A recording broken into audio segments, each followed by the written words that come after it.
তারপর কর্মী, তারপর সাথী, তারপর সদস্য, 4টা ধাপ। এর বাইরে আরেকটি ধাপ হচ্ছে সুদী কালেকশন, 5টি ধাপ। আরেক আসসালামু আলাইকুম প্রিয় বন্ধুরা, আপনারা সবাই কেমন আছেন?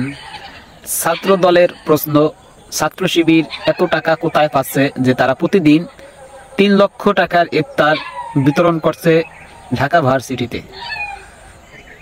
এই প্রশ্ন ছাত্র দল রেখেছেন কিসের জন্য? যে আসলে তারা এত টাকা কোথা পাচ্ছেন। আমার কথা হচ্ছে, এটা আমারও প্রশ্ন, আসলে ছাত্র শিবির এত টাকা কোথা পাচ্ছে যে তারা এত টাকা প্রতিদিন খরচ করছে। তারা বলতেছে যে তাদের কোনো লিয়াজু সংগঠন নেই, অন্য অন্য দলের মতো নয়, তাদের কমিটি তারাই দেয়, তাদের কোনো যেটা বলা হচ্ছে যে লিয়াজু সংগঠন থাকবে না ভার্সিটিতে। আর ছাত্রদলের কিন্তু লিয়াজু সংগঠন, তারা কিন্তু তাদের মূল সংগঠনের নির্দেশেই তারা চলে। এখন ছাত্রদল যেই প্রশ্নটি করেছেন, ছাত্র শিবির এত টাকা কোথা থেকে পাচ্ছে, এর উত্তরটি আপনার আমার যারা এই ছাত্র শিবিরের কার্যক্রম সম্পর্কে জানা আছে, তারা অবশ্যই, আমরা ভালো করে জানি, তারাই আশা করি কমেন্টে জানিয়ে দেবেন তারা কোথা থেকে এই টাকাগুলো পাচ্ছে। তারা কিন্তু কোনো চাঁদাবাজি করে না, তারা কিন্তু কারো কাছ থেকে জোর করে টাকা নিয়ে আসে না, তারা কিন্তু কোনো জায়গা অনৈতিক খারাপ কাজ করেও টাকা ইনকাম করে না। তাহলে তারা টাকা কোথা থেকে পাচ্ছে? অন্যদিকে তারা বলতেছে তাদের কোনো লিয়াজু সংগঠন নেই,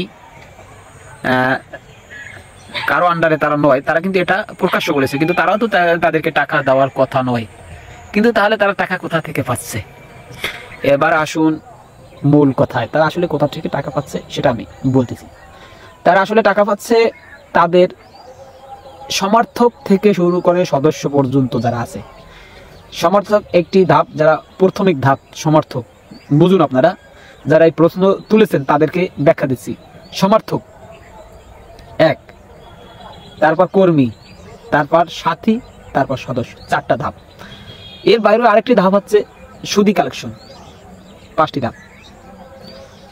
আরেকটি ধাপ হচ্ছে, আমি ক্লিয়ারলি বলে যাচ্ছি, জাকাত কালেকশন।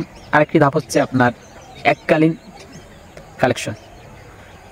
এইগুলো মিলেই তাদের অর্থনৈতিক আয়ের উৎস।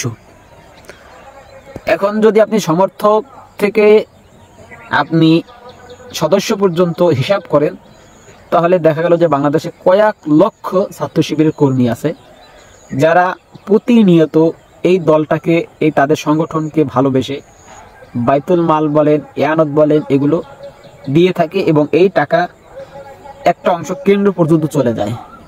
ওরকমের 3 লক্ষ না, 30 লক্ষ টাকাও ডেলি তারা যদি বাজেট করে, তারপরও তাদের আর্থিক সংকট দেখা দিবে না।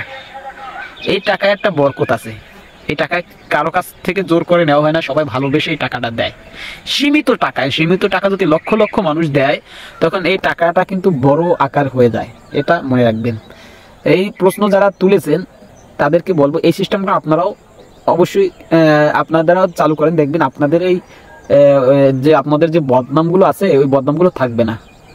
এই যে চাঁদাবাজি বা টেম্পো স্ট্যান্ড দখল বা এই ধরনের কথাবার্তা যারা বলে, আসলে এগুলো হয়তো একজন অপকর্ম করলে পুরো দলটার উপর চলে আসে, এটা মানানসই নয়। অবশ্যই আপনারা এদিকে খেয়াল রাখবেন, আপনারা এই সিস্টেম চালু করে দেন, দেখবেন আপনাদের সংগঠন অনেক দূর এগিয়ে যাবে।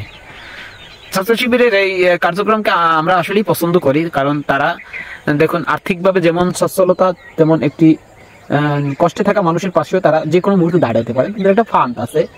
এবং তারা যেই কাজগুলো করে, একটা ছেলে যদি শিবিরের সাথে যুক্ত হয়, ওই ছেলেটাকে তারা এমনভাবে গড়ে তুলে যেন তিনি সদস্য হয়ে গেলে একজন উচ্চমান, একেবারে উচ্চমান একজন কর্মী, সেও কিন্তু নিজের বিবেককে নিজে খাটিয়ে ইনকাম করার একটি রাস্তা, হালাল রাস্তা তিনি বের করতে পারে, এবং তিনি যে কোনো জায়গা তিনি তার রাস্তা খুঁজে বের করতে পারে। একেবারে কর্মী থেকে শুরু করে আপনি সাথী কোনো কথাই নেই, সদস্যের কোনো কথাই নেই, তারা রাষ্ট্র পরিচালনা করার মেধা তাদের প্রত্যেকের আছে, সাথী সদস্য দুটোটা, তারা এমপি, মন্ত্রী এবং প্রধানমন্ত্রী হওয়ার যোগ্যতা তাদের আছে। একজন সদস্য হতে গেলে যতগুলো বই পড়া লাগে, যতগুলো বই বলেন বা রাজনৈতিক জ্ঞান বলেন বা ইসলামিক জ্ঞান বলেন, সব তাদের আছে।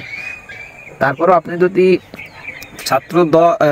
ছাত্র শিবিরের সাথে অন্য দলগুলোর ছাত্র সংগঠনের সাথে তুলনা করেন, তাহলে আপনি একটি ব্যবধান রেখে তারপর তুলনা করবেন। কারণ ছাত্র শিবির অনেক অনেক দিক থেকে অন্য দলের চেয়ে আগানো। তাই ছাত্র শিবিরকে আপনি একেবারে দুর্বল মনে করবেন, সেটা হবে না। ছাত্র শিবির যদি মনে করে যে আজকে একদিনে 1000 শহীদ হবে, তারপরও তারা এই কর্মসূচি বাস্তবায়ন করে ঘরে ফিরবে, সেটা কিন্তু তারা করে দেখাতে পারবে, এটা আমার বিশ্বাস। কিন্তু অন্যান্য দল এই চ্যালেঞ্জগুলো নিতে পারবে না। অতএব যাদের মনে এই প্রশ্ন যে ছাত্র শিবির এদের টাকার উৎস কি, তারা অবশ্যই আজকের আমার এই ভিডিও থেকে পুরোপুরি ক্লিয়ার হবেন ছাত্র শিবিরের টাকার উৎস কোথা থেকে আসে। ভালো থাকবেন, আল্লাহ হাফিজ। সাবস্ক্রাইব করে রাখবেন।